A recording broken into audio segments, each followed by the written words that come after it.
мөндөр суугаас та бүхнийхээ амрыг мэдчилж байна. Археологийн нууцуд нэвтрүүлгийн хамгийн сүүлийн дугаар та бүхэндээ бас хүрэхэд бэлэн боллоо. За энэ дугаарын хамтран ажиллагчаар стандартыг эрхэмлэн стандарт катеринг компани болон номинтой наадын номин сүлжээ дэлгүүр ивент итгэж байна. Нэвтрүүлэг NTV Од мөндөр радио 107 83.3 өсөс төлөөнөөр та бүхэндээ хүрч байна. За өнөөдөр Марат багш маань одоо бас тун алдартай мөнхийн одоо цагт нойрсогч хот Помпей хотын талаар ярилцах байна. За студид Америк сургуулийн түүхийн багш Марат хаан, хөтлөгч Уран Чимэг хоёр ажиллаж байна. Гээд археологи дуртай эрхэм сонсогчтой болон Марат багштай энэ сайхан зуны өдрийн мэндийг хүргэе. За баярлалаа Урнаа. Тэгээд 2 жилийн хугацаанд Од мөндөр сууг маань археологийн нууцуд гэдэг дугаарыг 50 дугаараар ингээд 100 дугаар ингээ хүргэлээ. Тэгээд энэ хугацаанд археологийн нууцуд гэдэг нэвтрүүлгийг хамгийн ихний хөтлөгч манай Урнаа байсан. Бас яг надтай бас Монголын археологийн талаар 50 дугаарыг 1 жилийн хугацаанд ямар ч одоо алгасалгүйгээр цаг хугацаатайгаа яг л цагтаа бүгдийг эхлээд хариуцлагатай бас оролцсонд бас маш их баярлалаа. Үүнээс гадна дэлхийн археологийн нууцуудыг одоо өнгөрсөн жилээс 3 дугаар улирлын хэмжээнд бас ингээд ярилцлаа. Энэ хугацаанд бас ихэндээ бас нэг эхний бараг 20-30-ад дугаарыг бас хамтдаа хөтлсөн. Тэгээ Урнаа маань бол бас яг манай одоо археологийн салбарт бол манай археологчд маань манай Урнаа гэж ярьдаг болсон шүү. Бас энийг бас уламжлалээ. Тэгээд маш их баярлж байгаа шүү гэдгээ хэлье . За мэдээж Помпей хот. За Помпей хот бол мэдээж өнөөдрийн сэдв. Тэгэхээр бид нар бас нэг Помпей хотын хүн болгон бодож байгаа галтуулын үерт галтуулын одоо дарагдсан лав дарагдсан гэдгийг тэгэхээр хүндрэлтний түүхийн хугацаанд гинтийн гамшиг галтуулын дэлбэрэлт газар хөдлөлт эсвэл одоо үерт автаж богино хугацаанд газартаа тэгшлэгдсэн дайн тулааны үеэр ингээд шатаагдсан гэх мэтлэнгээр хүндрэлтний түүхэнд ул мөргүү алга болсон хот ганц биш маш олон. Энэ дундаас бол яг ингээд археологийн баримтаар яг өөрийн ингээд өнгө төрхөө хадгалж үлдсэн яг хэдийгээр одоо устж мөксөн нь бол ийм гамшиг байгалийн гамшиг юм шиг боловч бусдаар бол нэг археологийн баримт гэдэг утгаараа яг тэр тухайн хот яг ямар байсан бэ гэдгийг нь одоо сэргийж чадсан гэдэг бол энэ талаараа бол шинжлэх ухаанд бол Помпей хот бол нэлээд алдартай. За тэгээ Карибын тэнгисийн иргэд оршиж байсан 17 дугаар зууны үед хамгийн цуутай далайн дээрэмчдийн оргондог хот гэгдэх Ямайкийн одоо Порт Роял гэж хот байгаа байхгүй. За энэ бол 1692 онд бол нэгэн өдөр асар хүчтэй газар хөдлөлтийн улмаас үүссэн цунамид өртөж одоо байхгүй болсон байдаг. За гамшигын улмаас хотын 3/2 хэсэг нь бол хэдхэн минутын дотор живсэн. За өнөө хэрч одоо ингээд далайн гүнд хадгалагдсан үлдсэн энэ хотыг археологчид далаад орох Помпей гэж нэрлэдэг. Нэрлэх нь байдаг байгаа байхгүй. За Ромын язгууртнууд хаад тэр бүхэл Юли Цезар Нерон нарын одоо ингээд зугаацж амьдардаг байсан. Тэр үеийнхээ Лас Вегас гэгддэг байсан. Италийн Бая хот галтуулын идэвхжлтийн улмаас газар нутганд алгуур доошилсоор усан давтаж нийтийн тооллын 8 дугаар зуунд ихэнх хэсэг нь живсэн түүх бий. За Төв Америкийн одоо Сальвадор улсын Жойо Дэрин гэж Сэрин гэх хэмээх хот тосхныг нийтийн тооллын 600-аад оны үед бол Ломо Калдери галтуулын гинт дэлбэрсний улмаас мөксөн байдаг. За идэж байсан хоол, идэлж хэрглэсэн бүхэн нь үнсэн доороос хэвээрээ шахуу гарч ирсэн энэ газрыг судлаачид Маягийн иргэншлийн үеийн Помпей гэж нэрлэдэг. Цэцэглэн хөгжиж байсан хэдхэн цагийн дотор сүйдэж мөхсөн Помпей хотын тухай археологийн нууцуд нэвтрүүлгийнхаа энэ удаагийн дугаарт тэр тусмаа одоо хамгийн сүүлийн дугаар дээр онцлон хүргэх гэж байгаа юм. За Помпей. За Помпей хотыг ярихаас өмнө яг орчин цагт ч гэсэн одоо нэг далайн түвшин дээшээ өгсөд ингээд ихсээд далайн эрг орчмын одоо хотууд усан доор орох эрсдэл бас ингээд бий болж байгаа гэдгийг бас нэг сануулж хэлэх нь зүг баг . За тэгээ үндсэн одоо Помпей хот руугаа оръё. Помпей бол өнөөгийн Итали улсын өмнөд хэсэгт үзэгсэлэнд Наполеоны булангийн Неаполигийн булангийн эрэгт сүрлэг Везуве галтуулын бэлд оршдог байсан. Ромын одоо ингээд түүхэн хот байхгүй. За тухайн үед Ромын эзэнт гүрний хамгийн цэцэглэн хөгжиж байсан худалдаа арилжааны томоохон зангилаа болсон гайхалтай энэ хот ойролцоогоор 11-с 20 мянган орчим оршин суугчтай байсан гэж байна. Тэгэхээр тухайн үедээ энэ бол бас том хотын тоонд орж байгаа. За Помпей хот бол архитектурын гайхалтай шийдэл бүхий уудам гудамж талбай, барилга байшин, ханан дээрх гоёмсог зургуулаараа алдартай байснаас гадна асар том нэг амфитеатр усан сан, нийтийн халуун усны газар, жочид буудал, худалдааны завхууд зэрэг орчин үеийн хотын бүхий л бүтцийг багтаасан язгууртан баячуудын амьдарч зугаалдаг ийм соёлын томоохон төв байсан байгаа юм. За Помпей бол газар доор бол иж бүрэн усан хангамжийн системтэй. Гудамж болгондоо нийтийн ундны усны ундрахтай. тэр байтугай явган зорчигчдод зориулсан зам, хөндлөн гарах чулуун ингээд гарцууттай байсан бөгөөд эдгээр өндөр чулуунууд нь ингээд бороо ороход шүү дээ, годамжаар урсах бохир усанд гутлаа норголгүй гарах нөхцөлийг бас бүрдүүлдэг гэсэн байна. Өнөөдөр бид нар зам талбай дээр явж байхад чинь за би яг сая орж ирэхдээ хүртэл нэлээд олон ус туулж орж ирлээ. Гэтэл тухайн үед бол Помпео хот ч гэсэн нэг ийм зүйл бол байгаагүй. Бороо орлоо ус бол тэр ус зайлуулахгүй шугамар шууд алга болчдөг байсан гэдгийг энэ нөхцөл байдлыг нь бас бүрдүүлж өгдөг байсан юм байна гэдгийг нь бас харж болж байгаа. За Помпео хотын тойр бол өдгөө жуулчдын хөл бол тасардаггүй. Бүх дэлхийд алдартай газрын нэг болж хувирсан. Альч зүгээс харсан эндхийн их театр хэмээгдэх дугуй задгаа тайзны баруунаас зүүнтэй аялагч жуулчдад тасралтгүй хөврөх гэдэг нэг ийм үзэгдэл үзэгдэх бөгөөд 2000-ны тэртех угаалгын газар эмсийн хүрээлэн хан туурганы гоёл чимэглэл жирийн иргэдийн байр суц гээд тэдэнд үзэл сонирхох зүйл бол хосгүй бүр барагдагчгүй ихтэй гэж. Мөн энд бол Элтон Джон, Дэвид Гилмор нарын алдартнууд тоглолт олж исэн байгаа байхгүй. Ингэж бодох юм бол тун хачирхалтай мэдрэмж бас төрж байгаа. Тийм багшаа би сая энэ задгаа театрыг хараад бүр уурлаг алтлаа. Арайч бас ийм том, ийм бас гайхалтай театр байна гэж ботсонгүй л дээ. Тэгээ тухайн цаг үед бол нөгөө манай монголоор ярих юм бол нөгөө хүнүүгийн бас яг аль цаг үедээ яг нүүцэж байгаа үе билээ гэж ботсон чинь энэ бол бас нэлийн дээд хэмжээний тэгээд нөгөө анхдагч хэрэгцээний биш бүр ийм урлаг соёлын өндөр мэдрэмж бас тэнд нөгөө байгаа нь харагдаж байгаа. Тэр том театрт бас хэдийн хэмжээний хүн цуглахаар ингэж нөгөө төлөвлөж хийсэн байгаа нь тэр бас гайхалтай санагдлаа шүү. Харин тийм байгаа сте За тэгээ яг саяны чанны хэлсэн дээр чинь нэмээд хэлчихэд бол бас нэг ийм зүйл бас ажиглагдаад байлаа л дээ. За ер нь бол манай бас ингээд хүнүүгийн хот суурь морин чинь ч гэсэн тухайн үед бас нэглээ алдартай байсан дээ. Яг цаг хугацаа нэгд хэлснийх. Тэгэн гут чинь сая бол техник технологийн дэвшлиг ингээд харуулах зорилготойгоор бол Unitel ингээ өртөөгээд нэг драмын театр хүртэл нэг юм барилга байгууламж баригдсан байгаа шүү дээ. Энд бол айгүй гоё музей нэгдсэн байл. Тэр музей бол яг тухайн үед ингээ очсон юм шиг мэдрэмж төрүүлэх юм байл. Урнаа бас нэр ороод үзээрэй за хүүхэд өнгөө том хүн 15,000 юм байлаа шүү дээ. Тэгээд би зүгээр нэг хэлэх гээд байгаа санаа нь болохоор яг тухайн үеийн ингээ мэдрэмжийг авах гэдэг бол археолог гэдэг чинь өөрөө яг л тухайн үед очсон юм шиг мэдрэмж авах гэдэг шүү дээ. Тэр утгаар нас хэлээд байгаа ш. За Эртний Ромын энэ хот бол үнэхээр бас сонин содон газар бөгөөд дэлхийн түүхэндх ингээ мөхөж сүйцэн алагдаж мартагдсан хотуудаас магад хамгийн дулаантайгаар иргэн ирсэн хот байхгүй юу. За Помпей сүйдэж мөхсөн түүхч өдгөө үлгэр домог мэт болсон. Нийтийн тооллын 79-р оны 8-р сарын 1 өдөр гинт дэлбэрж хормоо бэлдэх хідэн хот сууринга 2 өдрийн дотор газрын хөрсдөд тэгшилсэн. Везувигийн нэрт галтуул энэ нэртэй галтуулын тухайн ингээд дэлбэрсэн нэг үйл явц болсон байгаа шүү дээ. За энэ тухай болвол ингээд үдий шүлэг зохиол уран зураг бас байдаг. Эдүүгээ бидний үед ч Помпейн түүхийг өгүүлсэн тайз, дэлгэцийн бүтээл төрсөөр байгаад байгаа. За Германы нэрт найрагч Гете 1787 оны хавар бол Везувийн бэлд очихдоо орчлонгийн түүхэнд өчнөөл гайхамшиг тохиож байсан. Гэхдээ энэ уулын дэлбэрэлт шиг хойж үеийнхэнд гойд таашаал төрүүлдэг нь тоотоо хэдхэн билээ гэж хэлсэн байдаг. За энэ бол маргашгүй үнэн байгаа байхгүй юу? Эхэндээ ер бусын гайхамшигтай ингээд аятаа санагдаж байсан галтуулын дэлбэрэлт төд удалгүй гайхамшиг аюул осол болон хувирсан хэдхэн хормын үзэгдлийг Эртний Ромын нэрт хуйлж зохиолч ингээ бага хэмээгдэх Феллини ингээ зураглан бичиж үлдээсэн байдаг байгаа байхгүй. За энэ нь уг гайхамшигтай холбоотой бидний үед хүрсэн цор ганц бичгийн сурвалж болж байгаа. За түүний наг цаах Ромын тэнгисийн командлагч, гүн ухаантан, зохиолч, байгаль судлаач ах гэдэг хэмээгдэх Феллини Везувийн ингээ гамшигаас харин амьд үлдээгүй гэж байгаа. Ах нь таллагсан Ах トゥ хоёр бол Феллини тэрхүү гайт өдөр Везувийн уулын баруун хормойд орших Мизинум хэмээх хотод өдийн хоолоо идж байсан байгаа. Тэр үед Ромын тэнгисийн хүчний Неаполийн булантах салаа уг хотод байрладаг байсан байгаа байхгүй юу. За гэтэл өдийн хэрд их дуу чимээ нүргэлж аврах том нарс мод шиг хэлбэртэй хар бараан үүл гинт малгаалч ирсэн тэнгэрийг тэр чигт бүрсэн байдаг гэж.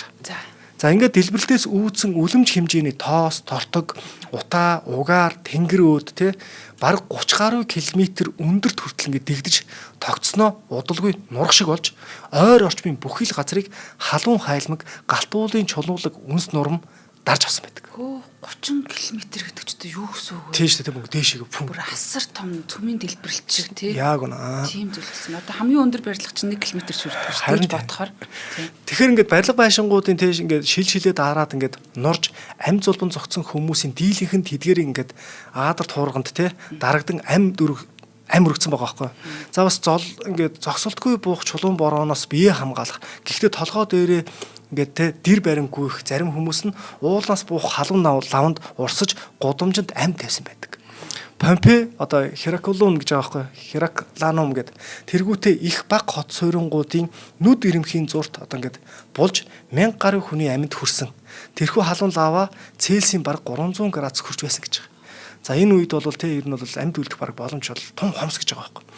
За Везувийн дэлбэрэлтээс үүдсэн гамшигт үзэгдлийг ингээд 6 дахь буюу сүүлчийн их дайрлага галтуулаас 20 гаруй километр зайд орших те Мизинум хотод хүрэх үед 17 настай баг Феллини ижигээ хөтлөн гүйж те өөмж сандралсан олны дундуур зүтгэн хамаг хурдаараа зогтсон байдаг. Өтгөн уул утаа тортогдох хөөгдөн те гүйж явхад нь тэнгисийн давлгаа хуйлран босож тэнгэрийн хаяа харанхуулж байсан тухай Феллини хожим тэмдэглэн үлдсэн байдаг.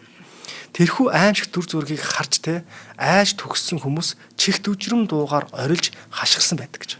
За харин энэ зур ах одоо Феллинийн те байгаль шинжлэгч одоо ингээд болоод тэнгисийн одоо адмиралын хуваар галтуулыг ойроос харахаар өмнө зүх байх Стапи ингээ хотод завир хүрсэн байдаг. Тэндээс Везувиг ингээ дотроосоо дэлбэрч их хэмжээний халуун хайлмаг ялруулж буйг тэр нь одоо ингээ багцаалж төсөөлөх аргагүй гай гамшиг авчрахыг харсан тэрээр ойр орчмын хүмүүсийг цөмийн албадан нүүлгэх хэрэгтэйг ухаарсан байгаа байхгүй. Гэвч найз нөхөд гэр бүлийнхэндээ ч хил хүргэж амжилгүй байхдаа тэнгисийн ирэг дээр угаартаж амьсгал хураасан байдаг. За ах одоо Феллинийн цогцос ингээд те бүтэн 3 хоногийн дараа олсон гэдэг. За баг Феллинийг нь те одоо ингээд битснээр наг зах нь амь тавьсан гэхээсээ бүх гих чинь нойрсож буй мэт харагдсан гэж байгаа.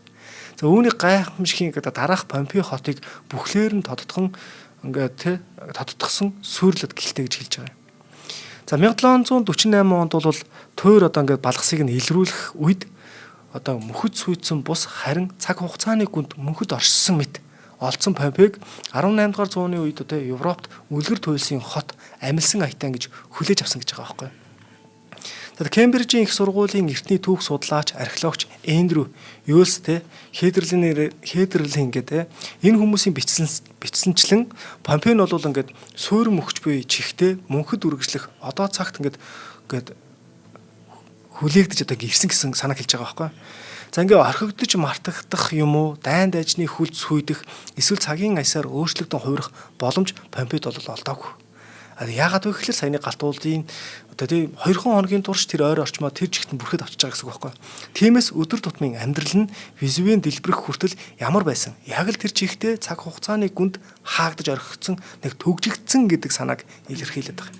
За хоёулаа хамтран ажиллагчаа танилцуулах. За тэгээ.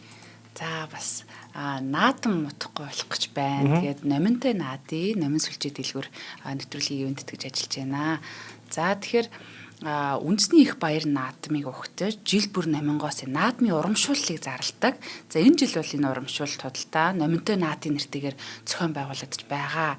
Тэгэхээр одоо наадмаар бид нар ч нөгөө хүнс тэг юм хаанаас авах вэ? Тэгээ аль нь бас ингээд арай илүү юм боломжтой бас саналыг өгж байна. Үний хувьд бас ямар байна те. За тэгэхээр 2026 оны 6 дугаар сарын 18-наас 7 дугаар сарын 26-ны дуустал 39 хоногийн турш энэ урамшуул явагдах юм байна. За номингийн бүх салбар хөдөө орон нутаг, хот болон орон нутгийн бүх салбаруудаар явагдана. За 93 наадам эхэлж эх орны мөн өнгөс хэрэгсэн эс яг өдрөдөд номинд одоо сонгогдсон нэр төрлийн бараанууд 40% хүртэл хямдарна гэж байгаа байхгүй юу?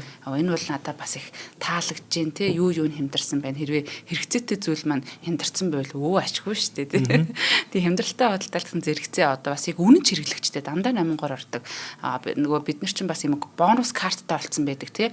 Тэгээ худалдаа авалт хийх тусам нөгөө нэг хөнгөлөгдөх хувь нь ихсээд тэгээд нэг мэтгэд 20 хэдэн мянган төгрөг зугуулсан ч ашиг бас их гоё тэр болгон чинь кап авдаг байхгүй юу энэ мөнгийг хаасчих гэдэг. За тэгэхээр 40 мянган төгрөгнийхөө 40% хүртэл хямдралтайгийнхаа зэрэгцээ одоо энэ олон урамшуул бэлгүүдийг зарлаж байгаа нь болохоор номинтой наадын урамшуул хөтөлбөрт одоо хэрхэн хамрагдах вэ гэхээр номингийн бүх салбараас 105,000 төгрөгийн худалдан авалт тутамд нэг урамшууллын эрх таны худалдан авалтын талаан дээр олгогдох юм байна.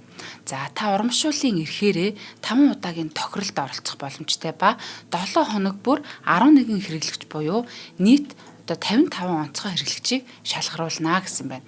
За худалдан авалтын үндсэн талаанд хэвлэгдэн гарсан 12 оронтой код бүхий урамшууллын эрхээрээ та 55 онцгой хэрэглэгчдийн нэг болох боломжтой. За үүнээс супер 5 хэрэглэгч Kawasaki брендийн мотоцикл, за 50 хэрэглэгч бол агаарын тээврийн Чингис Airlines юнитийн орон нутгийн нислэгийн хоёр талын хост эзэн бас эзэд болох боломжтой. За нэмэх нь бол нөгөө нэг урамшууллын 105,000 төгрөгийн одоо бонус зэрэг ингэж олгогдож байгаа. Тэгээд дандаа лайваар одоо хэрэглэгчдэд тодруулаад 820 хэрэглэгчийг одоо урамшуулад гэх юм уу. Энэ бүх урамшууллын дуртах юм бол бас жоохон их болох юм байна. Тэгэхээр одоо яг миний бас ойлгож байгаагаар наад би өдрүүдээр номингоос те худалдаа авалт хийгээд тагтсан танд одоо бас нөгөө нэг шууд утгаараа картын бонусын хувь нь өгсөн. За тэгээд 7 хоног болгон ацтан тодруулж байгаа учраас үүний бас нэг нь болох боломжтой юм байна. Тэгээд номингоор үйлчлүүлээрээ те. За тэгээд нэвтрүүлгийн эвнэгтгэжтэй их баярлалаа. За маш их баярлалаа те. За ер нь бол ингээд сүнсэн хот гэдэг чинь өөрөө л нэг айгүй сонин юм байгаад байгаа шүү дээ тий. За тэгэхээр энэ юу гэсэн үг вэ гэхээр үйл явц бол тэр чигээр яг тэр тундаад ингээд дарагдаал үлдсэн гэсэн үг байхгүй. За ингээд хот ингээд ерөнхийд нь бүхлээр нь харагдах юм бол тий дотроо үр жимс, арх сархтаа ваар сав тий. Эсвэл одоо ингээд амфора хэмээх одоо ингээд урт нарийнхан синжтэй өндөр хүзүүтэй ромб тий ром маягийн домб гэр ахуйн тавилга сэлтийнхээ дунд те айж цөхрөн бохирч суугаад хоёр гараараа нүүрээ дарсан хүний чулууцсан цогцос помпен тойроос олцсон гэх те энэ олон зүйл байгаа байхгүй. Тэр олон зүйлээс одоо яг юуг ингээ харж болж байгаа юм бэ гэхлээр энэ онцлогийг бол ганцхан дангаараа илтгэх нь одоогор бол тэгээ помпен хот шууд галтуулна тэгээд харагдаад үлдсэн гэдгээр болоод хэлээд байгаа те 1860-аад оноос хойш цэцгэлэн тэгээ хойш хэрэглэгдэж байсан археологийн шинэ арга барил технологийн ачаар Италийн судлаач эрдэмтэд галтуулын хайлмагт хатуужиж чулууцсан олон 10 хүний цогц солцсон байдаг. За тэндээс хамгийн алдартай бөгөөд бүрэн бүтэн археологч Амедо Маурийн 1924 оноос 1961 оны хооронд илрүүлсэн дээрээ одоо ингээд нүүрээ дарсан хүний хийгээд ихэд тарчлан зовж амьд тавьсан нь илэрхий дээш харан хэвтэж хөвтөө ингээд им эрэхтэй хүний чулууцсан зогц байгаа байхгүй. За эдүүгээ хол ойрын жуулчид эдгээр одоо чулууцсан хүмүүсийг хоргоны өмнө эсвэл хотын төвийн усан ориглоор луу, зоос шийдэж одоо ингээд эмгэнэл илэрхийлдэг гэж байгаа. За ингээд хүндэтгэлээ бас илэрхийлж гэсэн үг шүү дээ тий. За хэдий зарим нь одоо ингээд 19-р зууны үед ингээд засаж өнгөлсөн бүтээл байдагч помпен чулууцсан иргэд бол орчин цагийнханд өнгөрсөн түүхийг үнэн бодитоор мэдрүүлсэн хэвээрээ байгаад байгаа. За энд бас нэг зүйл байгаад байгаа. За энэ юу гэхээр Помпей хотод бол ингээд нөгөө хүмүүсийн одоо тэр ингээд нас орсон ингээд тий ингээд цогцсон ингээд чулуухан ингээд бүтнээр олоод байна шүү дээ. Эндээс бас нэг антропологчид бас нэг сонирхолтой баримт хэлсэн байдаг байхгүй юу. Хоёулаа бас энийг ингээд өмнөх дугаарууд дээр бас нэг хальт ярьж исэн. Тэрний юу гэхэлэр ингээд нэг хүүхдийг тэрврээд ингээд одоо ингээд нас орсон байгаа тий одоо ингээд чулуучсан гэх юм одоо нэг юм антом байгаад шүү дээ тий. За энэ дээр бол археологчид ингээд судалгаа хийж үзэн гутаа. За энэ бол тий ингээд нэг юм нэг тэр хүний ч одоо өмс зүүсэн эдэлж хэрэгэлсэн тий энэ бүх зүйл нь байгаад байгаа гэсэн үг шүү дээ. Тэгэхээр энэ бол археологчдын гаргасан дүгнэлтээр бол энэ бол язгууртан эмэгтэй хүүхдээ ингээд тий хайрлаа тэрврээд ингээд үлдсэн байна гэдэг санаа хэлсэн.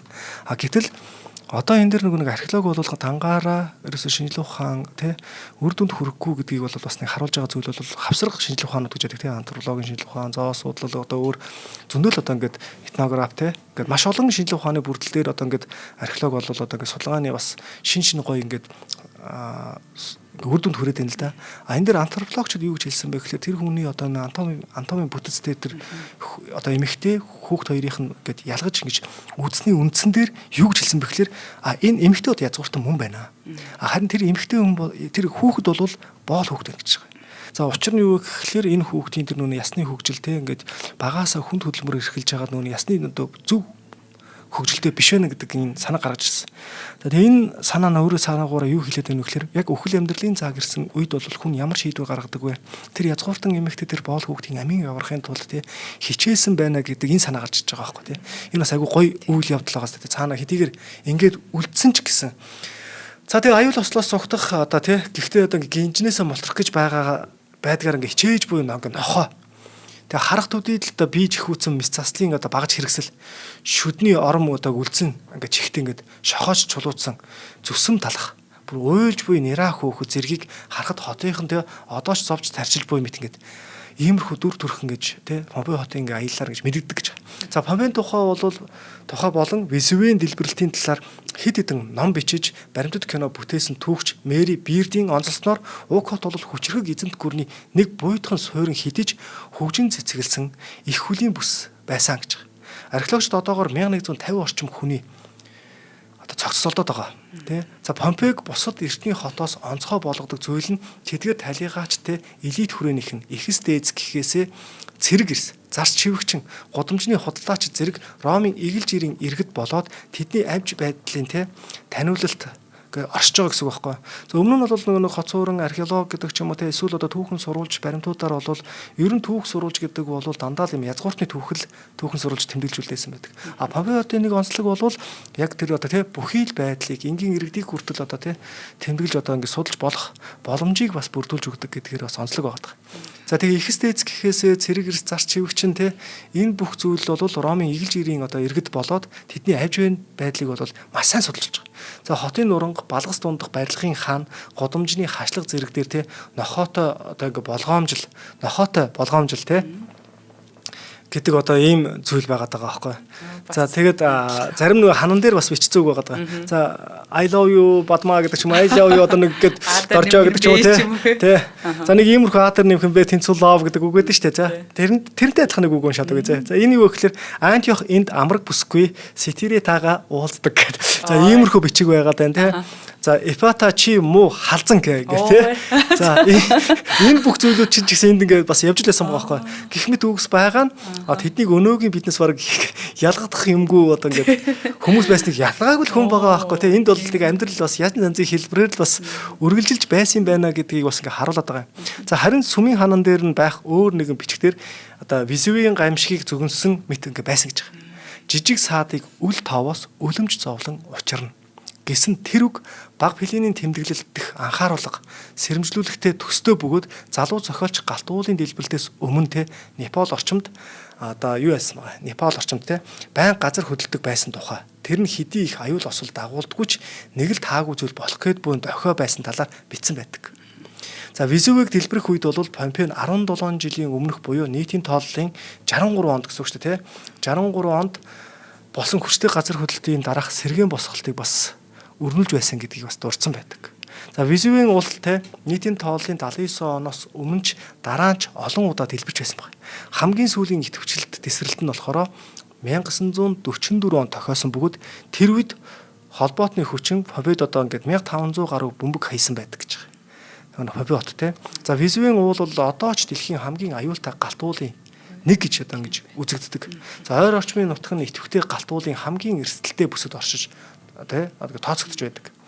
Эрт үедээ харьцуулахад хормоо бэлдэн одоо амьдрах хүн зон хэдий мянгаар тэ мянгаар бус хэдий боловч хэдэн саяар тоологдож буй нь бол уг хотын тэ уулыг бүрч их аимшигтай ингэж нэг юм төгшүүртэй болгож байгаа нэгдүгürt. Дээрэс нь зүү зохисгүй юм бэ гэж байна. Сая одоо ингээ бөмбөг хаягдсан нь бол тэр бас ингээд нэг итвчлэлтийг нь үүсгэсэн байна штэ. Тэрнтэй адилхан маш олон одоо хүн суурьшаад байгаа нь магадгүй энэ хот бас нэг юм энэ уул нь өөр аратан болж хоёрч магадгүй гэдэг санааг бас хэлээд байдаг те. За гэхдээ эрдэмтэн судлаачдын үздэгээр бол байгалийн болцсошгүй гамшигаас илүү сая жуулчдын хүл юм байна.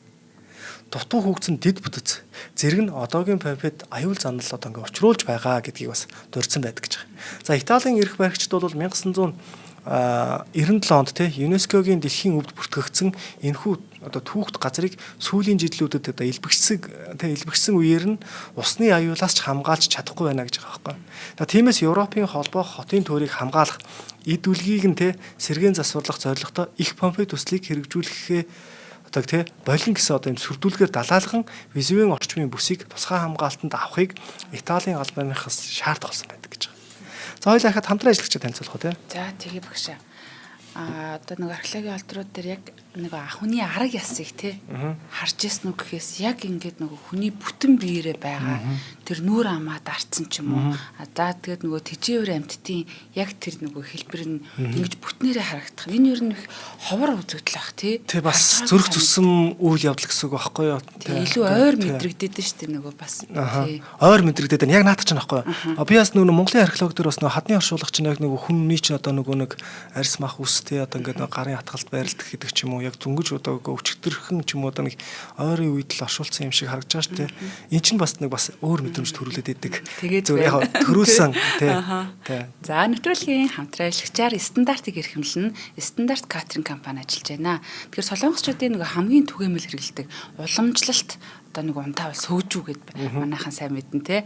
За өнөөдөр бол одоо та бүхэндээ дэлхийд нэр хүндтэй энэ гүүддээ гэдэг сөөжүүг танилцуулж байгаа. Тэгээ сөөжүүний зах зээлд бол томоохон яг хэдхэн брэнд л өрсөлддөг. Тэгээ үүний нэг нь бол одоо гүүддээ сөөжүү дэлхийн хэмжээнд хамгийн их танигдсан шилдэг сөөжүүний брэнд бас нөгөө бид нар ч нөгөө кино уран бүтээлүүдийн их үздэг. Тэн дээр бол бас явж байдаг шүү.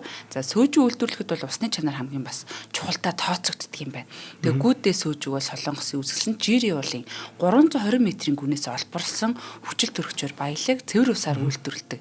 Тиймээс ч одоо Бусан бүс нутгийн нэрийн бүтээгдэхүүнүүдийн онцлог болж бас явдаг юм байна.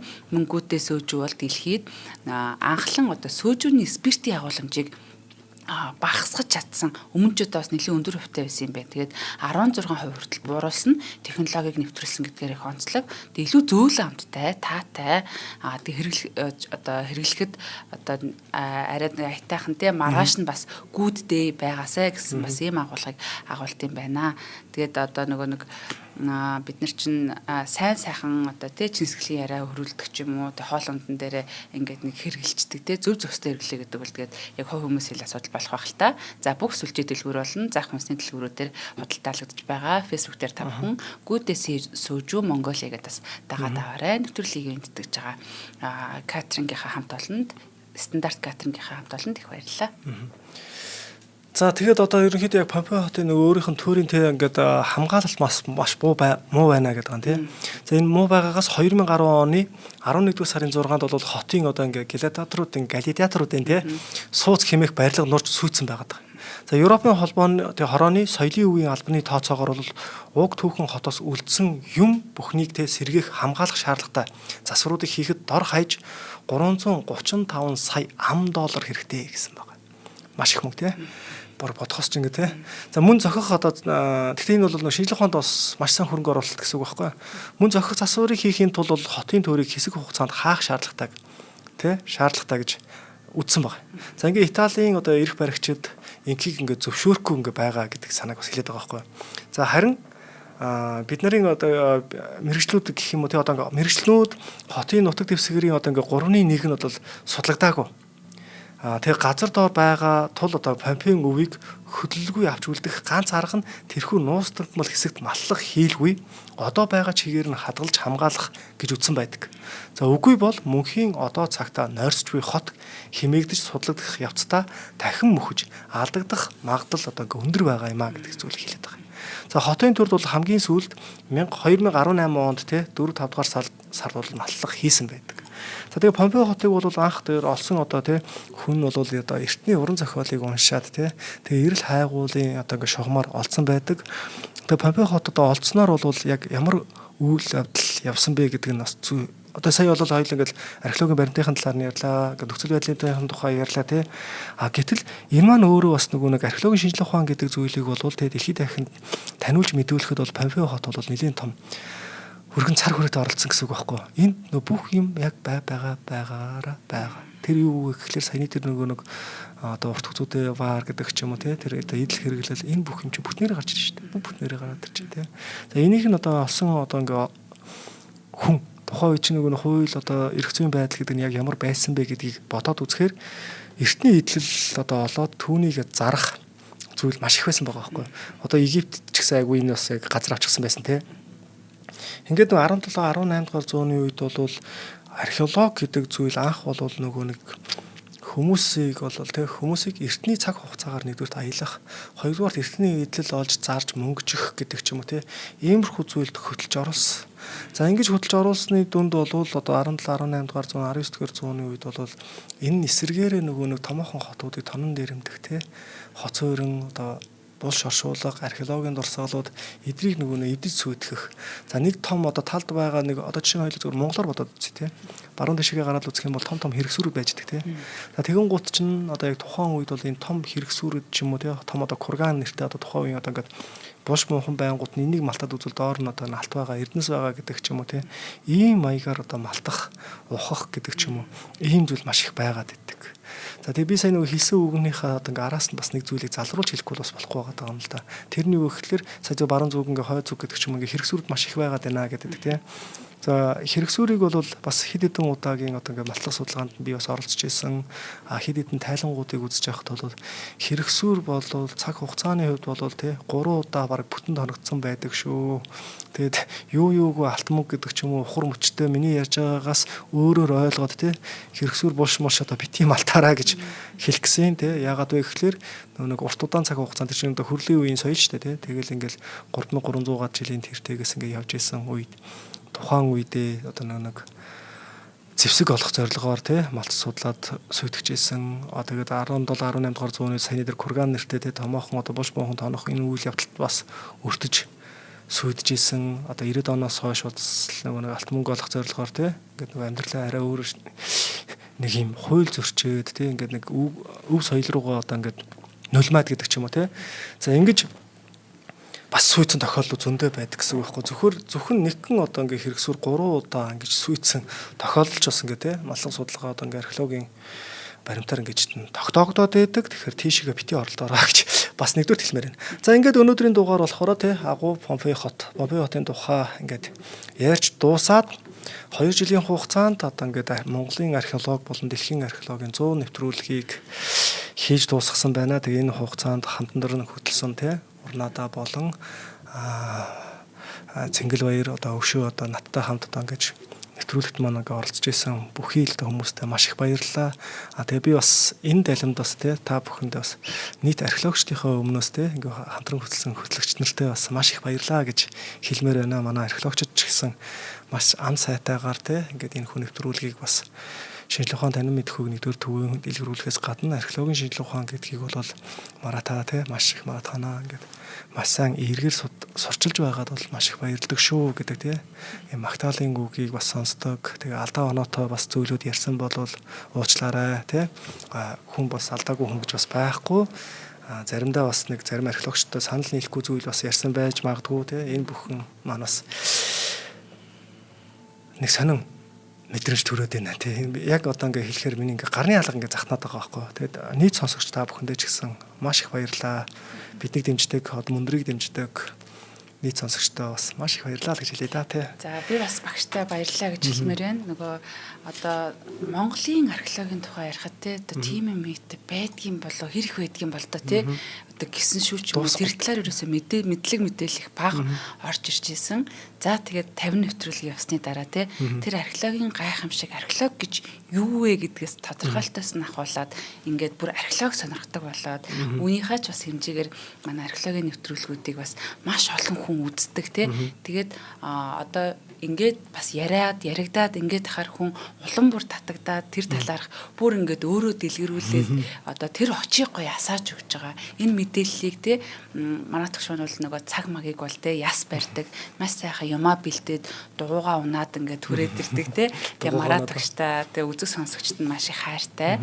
Тэгээ бас хамтран хөтлөгдөг таатай байлаа. Тэгээ багштай бас баярлалаа. Тий бас юу бас ингээ хүн орхитуулж болохгүй болчиход байна гэдэг шиг те.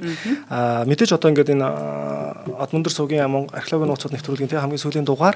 Тэгээд энэ далмаараа бас би яг юу хэлэх гэсэн бэ гэхэлэр энэ дэлхийн археологи те одоо ингээд энэ одоо Помпей хотын тухай гэдэг ч юм одоо 50 дугаар хийлээ. Яг энэ үед бол бас яг үнэхээр одоо энэ чинь бас те судлаад ингээ хийхээр бас ингээд би ч одоо бас хүн тэгээ эрдэм мэдлэг хөрөхгүй тохиолдол зөндөө байна.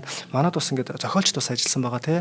Тэгээд одоо энэ лав дулам тэгээ инга за энэ одоо хоёртоо бол бас маш их баярлаа. Тэгээ та бүхний бас ачаар тий энэ нэвтрүүлэг бас хүн болгонд хүрсэн шүү гэдгийг бас хэлэхгүй бол би яг гээд нэг юм харамсах гээд байгаа мэдрэмж ингээд тий төрөөд байна. Ингээ хамтран хөтлсөн бас хөтлөгч нартай бас баярлаа.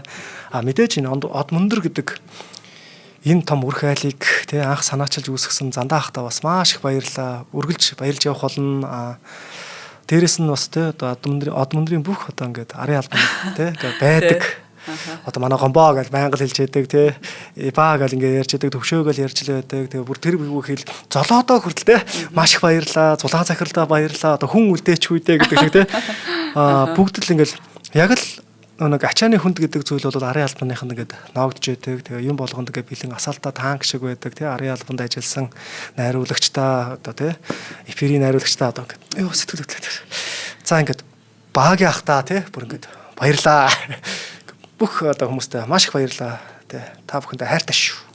За баярлалаа. За дугаарыг хамтран ажиллагчаар стандартыг эрхэмлэн стандарт катеринг компани болон номинтой наадын номин сүлжээдлэгөөр ивент тэтгэлээ нэвтрүүлэг NTV Од мөндөр радио 107 83.3 хүссэн ослогоноор та бүхэндээ хүрлээ. Студид Америк сургуулийн төвлөн багш Марат Уранчмаг баяр ажиллаа. Баярлалаа баяртай. За баярлалаа.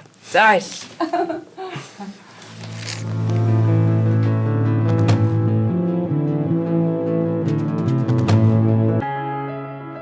Нэвтрүүлгийг хүлээн авсан Нарны аймгийн монголчуудтай баярлалаа. Од мөндөр сувг нь энэ мэдчлэн таны мэдхүйн мянган нэвтрүүлгийг 2026 оны 7 сарын 1 хүртэл та бүхэндээ хүргэх юм. Их хэлээрээ шинжлэх ухаан танин мэдхүйг түгээхийн үлсэд нэгтгэх хүсвэл та бидэнд хандив өгөх боломжтой. Жилдээ ганцхан удаа 100 мянган төгрөгөөр биднийг дэмжснээр шинжлэх ухаан танин мэдхүйг түгээх энэ үйл хэрэг амжилттай үргэлжлэх юм. Од мөндөр нэр дээрх Худалдаа агшлын банкны данс байгаа 4191 Тэг 4518. Та 100 мянган төгрөгөө шилжүүлэхдээ гүйлгийн утга дээр нь өөрийн нэр болон утасны дугаараа заавал бичээрэй. 100 мянган төгрөг хандалснаар Од мөндөр сувгийн алтан гишүүн болох юм а. Шинжлэх ухаан танин мэдхгүй Монголд ялах болтугай.